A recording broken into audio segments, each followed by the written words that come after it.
ಈ ಕಾರ್ಯಕ್ರಮದ ಪ್ರಾಯೋಜಕರು Gadiyar group of companies. Gadiar Group of Companies, synonymous with excellence and innovation, stands as your dynamic partner for progress. Gadiar Group ensures safety as guardians in firefighting and builds vibrant communities in real estate. Building tomorrow, today.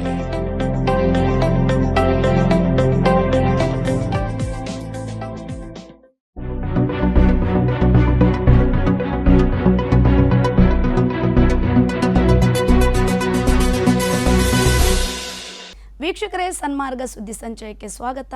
ನಾನು ಬಬಿತಾ ಶ್ರೀನಿವಾಸ್. ಮಂಗಳೂರಿನ ಬೀದಿ ಬದಿ ವ್ಯಾಪಾರಸ್ಥರ ಪರವಾಗಿ social ಮೀಡಿಯಾದಲ್ಲಿ ಧ್ವನಿ ಎತ್ತಿರುವ Kannada cinema ನಟ ನಿರ್ದೇಶಕ ರಾಜ್ಬಿ ಶೆಟ್ಟಿ ಡಾಲಿ ಚಾಯ್ವಾಲಾ ಮಂಗಳೂರಿನ ಬೀದಿ ಬದಿ ವ್ಯಾಪಾರಸ್ಥನಾಗಿರುತ್ತಿದ್ದರೆ ಆತನ ಸ್ಟಾಲ್ ಕೂಡ ಬುಲ್ಡೋಸ್ ಆಗುತ್ತಿತ್ತು ಎಂದು ಪೋಸ್ಟ್ ಹಾಕುವ ಮೂಲಕ ಬಿಜೆಪಿ ಆಡಳಿತದ ಮಂಗಳೂರು ನಗರ ಪಾಲಿಕೆಗೆ ಟಾಂಗ್ ನೀಡಿದ್ದಾರೆ. ದಕ್ಷಿಣ ಕನ್ನಡ ಜಿಲ್ಲೆಯ ಮಂಗಳೂರು ನಗರದ ಲೇಡಿ ಹಿಲ್ ಸುತ್ತಲೂ ಸಂಜೆ ಹೊತ್ತು ಟೀ, ಕಾಫಿ, ಚುರುಮುರಿ, ಆಮ್ಲೆಟ್, ಫ್ರೂಟ್ ಸಲಾಡ್ ಅಂಗಡಿಗಳನ್ನು ಬಿಜೆಪಿ ಆಡಳಿತದ ಮಂಗಳೂರು ನಗರ ಪಾಲಿಕೆ ಟೈಗರ್ ಕಾರ್ಯಾಚರಣೆ ಅಂತ ಹೆಸರಿಟ್ಟು ಬುಲ್ಡೋಸರ್ ಬಳಸಿ ಕಿತ್ತು ಬಿಸಾಕಿತ್ತು.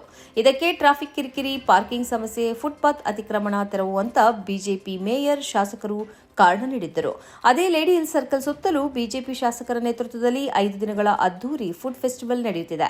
ಇದಕ್ಕೆ ಮಂಗಳೂರು ಭಾಗದ ಪ್ರಗತಿಪರ ಹೋರಾಟಗಾರರು ಭಾರೀ ವಿರೋಧ ವ್ಯಕ್ತಪಡಿಸಿದ್ದರು. ಈ ಫುಡ್ ಫೆಸ್ಟಿವಲ್ಗೆ ಮೊದಲ ದಿನದಂದು ಮುಂಬಯಿಯ ಡಾಲಿ ಚಾಯ್ವಾಲಾ ಭಾಗವಹಿಸಿದ್ದ. ತಮ್ಮ ಇನ್ಸ್ಟಾಗ್ರಾಂ ಸ್ಟೋರಿಯಲ್ಲಿ ಪೋಸ್ಟ್ ಹಾಕಿರುವ ರಾಜ್ಬಿ ಶೆಟ್ಟಿ, ಮಂಗಳೂರಿನಲ್ಲಿ ಬೀದಿ ಬದಿಯ ಚಹಾ ಮಾರಾಟಗಾರ ಡಾಲಿ ಚಾಯ್ವಾಲ್ರನ್ನ ಕರೆಸಿ ಸಂಭ್ರಮಿಸಲಾಯಿತು. ಕೆಲವು ತಿಂಗಳುಗಳ ಹಿಂದೆ ಇದೇ ನಗರವು ಬೀದಿ ಬದಿ ಆಹಾರ ಮಾರಾಟಗಾರರನ್ನ ಬುಲ್ಡೋಸರ್ ಕಾರ್ಯಾಚರಣೆ ನಡೆಸಿ ಓಡಿಸಿತ್ತು. ಡಾಲಿ ಚಾಯ್ವಾಲಾ ಮಂಗಳೂರಿನವನಲ್ಲ ಎಂಬುದು ಸಂತೋಷದ ವಿಷಯ. ಒಂದು ವೇಳೆ ಡಾಲಿ ಚಾಯ್ವಾಲಾ ಮಂಗಳೂರಿನವನಾಗಿರುತ್ತಿದ್ರೆ ಆತನ ಸ್ಟಾಲ್ ಕೂಡ ಬುಲ್ಡೋಸ್ ಆಗುತ್ತಿತ್ತು ಎನ್ನುವ ಮೂಲಕ ಬೀದಿ ಬದಿ ವ್ಯಾಪಾರಸ್ಥರ ಮೇಲೆ ಬಿಜೆಪಿ ಆಡಳಿತದ ಮಂಗಳೂರು ನಗರ ಪಾಲಿಕೆಯ ಟೈಗರ್ ಕಾರ್ಯಾಚರಣೆಯ ವಿರುದ್ಧ ಧ್ವನಿ ಎತ್ತಿದ್ದಾರೆ. ಉಳ್ಳಾಲ ತಾಲೂಕಿನ ತಲಪಾಡಿಯ ಕೋಟೆಕಾರು ಸಹಕಾರಿ ಸಂಘದಲ್ಲಿ ಹಾಡಹಗಲೇ ದರೋಡೆಗೈದ ಆರೋಪಿಗಳ ಜಾಡು ಹಿಡಿದು ತಮಿಳುನಾಡಿನ ಮದುರೈ ಬಳಿ ಬಂಧಿಸಿರುವ ಪೊಲೀಸರ ದಿಟ್ಟ ಕಾರ್ಯವನ್ನು ಸ್ಪೀಕರ್ ಯುಟಿ ಖಾದರ್ ಅಭಿನಂದಿಸಿದ್ದಾರೆ. ದರೋಡೆಕೋರರನ್ನ ಮುಂಬೈನ ಧಾರಾವಿ ಮೂಲದವರು ಎಂದು ಗುರುತಿಸಲಾಗಿದೆ. ದರೋಡೆಯಾದ ಕಡಿಮೆ ಸಮಯದಲ್ಲೇ ಆರೋಪಿಗಳನ್ನು ಬಂಧಿಸಿರುವುದರಿಂದ ಪೊಲೀಸರ ಮೇಲಿನ ವಿಶ್ವಾಸ ಮತ್ತು ನಂಬಿಕೆ ಇಮ್ಮಡಿಯಾಗಿದೆ. ಪೊಲೀಸರ ಶ್ರಮಕ್ಕೆ ಕೃತಜ್ಞತೆಗಳು. ಇದೇ ರೀತಿ ಬಂಟ್ವಾಳ ನಾರ್ಷಾದ ಸಿಂಗಾರಿ ಬೀಡಿ ಉದ್ಯಮಿ ಸುಲೈಮಾನ್ ಹಾಜಿ ಅವರ ಮನೆ ದರೋಡೆ ಪ್ರಕರಣದಲ್ಲೂ ಆರೋಪಿಗಳು ಶೀಘ್ರ ಪೊಲೀಸ್ ಬಲೆಗೆ ಬೀಳಲಿದ್ದಾರೆ. ಇದರ ತನಿಖೆಯಲ್ಲಿ ಬಹಳಷ್ಟು ಪ್ರಗತಿ ಕಂಡುಬಂದಿದೆ ಎಂದು ಯುಟಿ ಖಾದರ್ ಪ್ರಕಟಣೆಯಲ್ಲಿ ತಿಳಿಸಿದ್ದಾರೆ. ಆರೋಪಿಗಳು ದರೋಡೆ ಕೃತ್ಯಕ್ಕೆ ಬಳಸಿದ್ದ ಕಾರ್ ಬೆನ್ನಟ್ಟಿದ್ದ ಪೊಲೀಸರು ಕೃತ್ಯ ನಡೆಸಿದ ಬಳಿಕ ತಲಪಾಡಿ ಟೋಲ್ ಮೂಲಕ ಕೇರಳಕ್ಕೆ ಆರೋಪಿಗಳು ಪರಾರಿಯಾಗಿದ್ದರು. ಮಂಗಳೂರು ಪೊಲೀಸ್ ತಂಡ ಮಹತ್ವದ ಕಾರ್ಯಾಚರಣೆ ನಡೆಸಿ ರಾಜ್ಯದ ಅತಿದೊಡ್ಡ ದರೋಡೆ ಪ್ರಕರಣವನ್ನು ಭೇದಿಸಿದ್ದಾರೆ. ಕೋಲ್ಕತ್ತಾದ ಆರ್ಜಿಕರ್ ವೈದ್ಯಕೀಯ ಕಾಲೇಜಿನ ಟ್ರೈನಿ ವೈದ್ಯೆಯ ಅತ್ಯಾಚಾರ ಕೊಲೆ ಆರೋಪಿಗೆ ಮರಣದಂಡನೆ ವಿಧಿಸುವಂತೆ ಕೋರಿ ಬಂಗಾಳ ಸರ್ಕಾರ ಕೋಲ್ಕತ್ತಾ ಹೈಕೋರ್ಟ್ ಮೆಟ್ಟಿಲೇರಿದೆ. ಪಶ್ಚಿಮ ಬಂಗಾಳದ ಸಿಎಂ ಮಮತಾ ಬ್ಯಾನರ್ಜಿ ಕೋಲ್ಕತ್ತಾ ನ್ಯಾಯಾಲಯವು ಅಪರಾಧಿಗೆ ಜೀವಾವಧಿ ಶಿಕ್ಷೆ ವಿಧಿಸಿದ ಬಗ್ಗೆ ಬೇಸರ ವ್ಯಕ್ತಪಡಿಸಿದ್ದಾರೆ. ಕೊಲೆ ಪ್ರಕರಣದಲ್ಲಿ ಆರೋಪಿ ಸಂಜಯ್ ರಾವ್ಗೆ ಮರಣದಂಡನೆ ವಿಧಿಸುವಂತೆ ಕೋರಿ ಪಶ್ಚಿಮ ಬಂಗಾಳ ಸರ್ಕಾರ ಇಂದು ಕೋಲ್ಕತ್ತಾ ಹೈಕೋರ್ಟ್ಗೆ ಮನವಿ ಮಾಡಿದೆ. ಸಂಜಯ್ ರಾವ್ಗೆ ಜೀವಾವಧಿ ಶಿಕ್ಷೆ ವಿಧಿಸಿದ್ದ ಸೀಲ್ಡಾ ನ್ಯಾಯಾಲಯದ ತೀರ್ಪಿನ ವಿರುದ್ಧ ಅಡ್ವೊಕೇಟ್ ಜನರಲ್ ಕಿಶೋರ್ ದತ್ತಾ ವಿಭಾಗೀಯ ಪೀಠದ ನ್ಯಾಯಮೂರ್ತಿ ದೇಬಂಗ್ಯೂ ಬಸಾಕ್ರ ಬಳಿ ಮನವಿ ಮಾಡಿದ್ದಾರೆ. ಪಶ್ಚಿಮ ಬಂಗಾಳದ ಸಿಎಂ ಮಮತಾ ಬ್ಯಾನರ್ಜಿ ಕೋಲ್ಕತ್ತಾ ನ್ಯಾಯಾಲಯವು ಅಪರಾಧಿಗೆ ಜೀವಾವಧಿ ಶಿಕ್ಷೆ ವಿಧಿಸಿದ ಬಗ್ಗೆ ಬೇಸರ ವ್ಯಕ್ತಪಡಿಸಿದ್ದಾರೆ. ತನಿಖೆಯನ್ನು ರಾಜ್ಯ ಪೊಲೀಸರಿಂದ ಬಲವಂತವಾಗಿ ತೆಗೆದುಕೊಳ್ಳಲಾಗಿದೆ. ಮೊದಲ ದಿನದಿಂದಲೇ ನಾವೆಲ್ಲರೂ ಮರಣದಂಡನೆಗೆ ಒತ್ತಾಯಿಸಿದ್ದೆವು, ಆದರೆ ನ್ಯಾಯಾಲಯವು ಜೀವಾವಧಿ ಶಿಕ್ಷೆ ವಿಧಿಸಿದೆ ಎಂದಿದ್ದಾರೆ. ಹಲಾಲ್ ಉತ್ಪನ್ನಗಳನ್ನು ನಿಷೇಧಿಸಿರುವ ಉತ್ತರ ಪ್ರದೇಶ ಸರ್ಕಾರದ ವಿರುದ್ಧ ಜಮ್ಇಯತುಲ್ ಉಲಮಾಯೆ ಹಿಂದ್ ಸಲ್ಲಿಸಿರುವ ಅರ್ಜಿ ಸುಪ್ರೀಂ ಕೋರ್ಟ್ನಲ್ಲಿ ವಿಚಾರಣೆಗೆ ಬಂತು. ಈ ಸಂದರ್ಭದಲ್ಲಿ ಕೇಂದ್ರ ಸರ್ಕಾರದ ಸಾಲಿಸಿಟರ್ ಜನರಲ್ ತುಷಾರ್ ಮೆಹ್ತಾ ನೀಡಿದ ಮಾಹಿತಿ ಎಲ್ಲರನ್ನ ದಂಗುಬಡಿಸಿದೆ. ಮಾಂಸೇತರ ಉತ್ಪನ್ನಗಳಿಗೂ ಹಲಾಲ್ ಸರ್ಟಿಫಿಕೇಟ್ ನೀಡಲಾಗುತ್ತಿದೆ ಎಂದವರು ಸುಪ್ರೀಂ ಕೋರ್ಟ್ನಲ್ಲಿ ಹೇಳಿದರು. ಸಿಮೆಂಟ್ಗೆ ಹಲಾಲ್ ಸರ್ಟಿಫಿಕೇಟ್ ನೀಡಿರುವುದನ್ನು ಕಂಡು ತಾನು ದಿಗ್ಭ್ರಮೆಗೊಂಡಿರುವುದಾಗಿ ಮೆಹ್ತಾ ಸುಪ್ರೀಂ ಕೋರ್ಟ್ನಲ್ಲಿ ಹೇಳಿದರು. ಹಲಾಲ್ ಎಂಬುದು ಜೀವನ ಕ್ರಮಕ್ಕೆ ಸಂಬಂಧಿಸಿದ ವಿಷಯವಾಗಿದೆ ಎಂದು ಕೇಂದ್ರ ಸರ್ಕಾರವೇ ವ್ಯಕ್ತಪಡಿಸಿದೆ ಮತ್ತು ಹಲಾಲ್ ಸರ್ಟಿಫಿಕೇಟ್ ಸಸ್ಯೇತರ ಆಹಾರಗಳಿಗೆ ಮಾತ್ರ ಸಂಬಂಧಿಸಿದ್ದು ಅಲ್ಲ ಎಂದು ಜಮ್ಇಯತುಲ್ ಉಲ್ಮಾಯೆ ಹಿಂದ್ನ ನ್ಯಾಯವಾದಿ ಶಂಸಾದ್ ಇದಕ್ಕೆ ಉತ್ತರವನ್ನು ನೀಡಿದರು. ಇದೇ ವೇಳೆ ಸಿಮೆಂಟಿಗೂ ಹಲಾಲ್ ಸರ್ಟಿಫಿಕೇಟ್ ಅನ್ನು ನೀಡಿರುವುದನ್ನು ಕಂಡು ತಾನು ಅಚ್ಚರಿಪಟ್ಟೆ ಮತ್ತು ಸುಪ್ರೀಂ ಕೋರ್ಟ್ ಕೂಡ ಇದನ್ನು ನೋಡಿದರೆ ಅಚ್ಚರಿಪಟ್ಟೀತು ಎಂದು ಮೆಹತ್ ಹೇಳಿದ್ದರು. ಈ ಮುಖಾಂತರ ಹಲಾಲ್ ಕಂಪನಿಗಳು ಕೋಟ್ಯಾಂತರ ರೂಪಾಯಿಯನ್ನು ಸಂಪಾದಿಸುತ್ತಿವೆ ಎಂದು ಕೂಡ ಮೆಹತ್ ಹೇಳಿದರು. ಹಲಾಲ್ ಉತ್ಪನ್ನಗಳ ಉತ್ಪಾದನೆ, ವಿತರಣೆ ಮತ್ತು ಸಂಗ್ರಹವನ್ನು ನಿಷೇಧಿಸಿ 2024 ನವೆಂಬರ್ 18ರಂದು ಉತ್ತರ ಪ್ರದೇಶ ಸರ್ಕಾರ ಆದೇಶ ನೀಡಿತ್ತು. ಇದರ ವಿರುದ್ಧ ಜಮಿಯತ್ ಸುಪ್ರೀಂ ಕೋರ್ಟ್ನ ಬಾಗಿಲು ತಟ್ಟಿದೆ. ಮುಸ್ಲಿಮರ ವಿರುದ್ಧ ಪ್ರಚೋದನಕಾರಿ ಭಾಷಣ ಮಾಡಿರುವ ಬಿಜೆಪಿಯ ದೆಹಲಿಯ ಕೌನ್ಸಿಲರ್ ರವೀಂದ್ರ ಸಿಂಗ್ ನೇಗಿ ವಿರುದ್ಧ ಕ್ರಮ ಕೈಗೊಳ್ಳಬೇಕೆಂದು ಆಗ್ರಹಿಸಿ citizens for justice and peace ಅಥವಾ ಸಿಜೆಪಿಯು ಚುನಾವಣಾ ಆಯೋಗಕ್ಕೆ ದೂರು ನೀಡಿದೆ. ಜನವರಿ 6ರಂದು ದೆಹಲಿಯ ಪ್ರತಾಪ್ ಘರ್ನ ಚುನಾವಣಾ ಸಭೆಯಲ್ಲಿ ಅವರು ಮುಸ್ಲಿಂ ವಿರೋಧಿ ಭಾಷಣ ಮಾಡಿದ್ದಾರೆ ಎಂದು ಸಿಜೆಪಿ ಆರೋಪಿಸಿದೆ.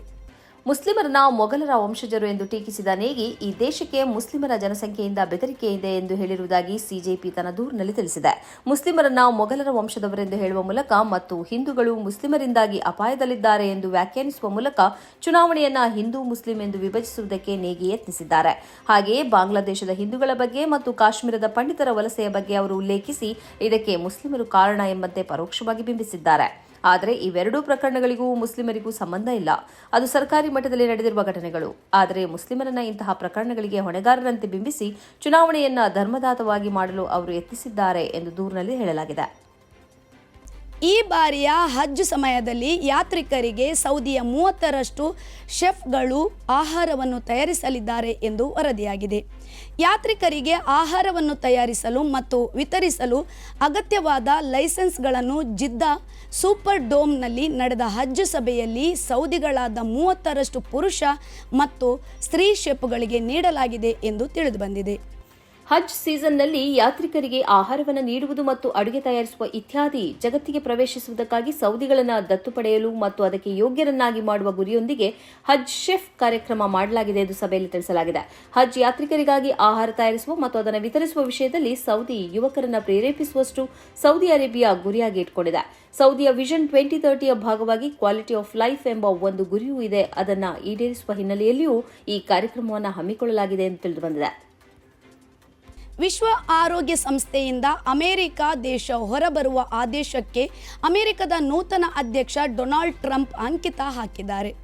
ವಿಶ್ವ ಆರೋಗ್ಯ ಸಂಸ್ಥೆಯು ಕೋವಿಡ್-19 ಸಾಂಕ್ರಾಮಿಕ ರೋಗ ಮತ್ತು ಇತರ ಅಂತಾರಾಷ್ಟ್ರೀಯ ಆರೋಗ್ಯ ಬಿಕ್ಕಟ್ಟುಗಳನ್ನು ನಿರ್ವಹಿಸುವಲ್ಲಿ ವಿಫಲವಾಗಿದೆ ಎಂದು ಡೊನಾಲ್ಡ್ ಟ್ರಂಪ್ ಹೇಳಿದ್ದಾರೆ.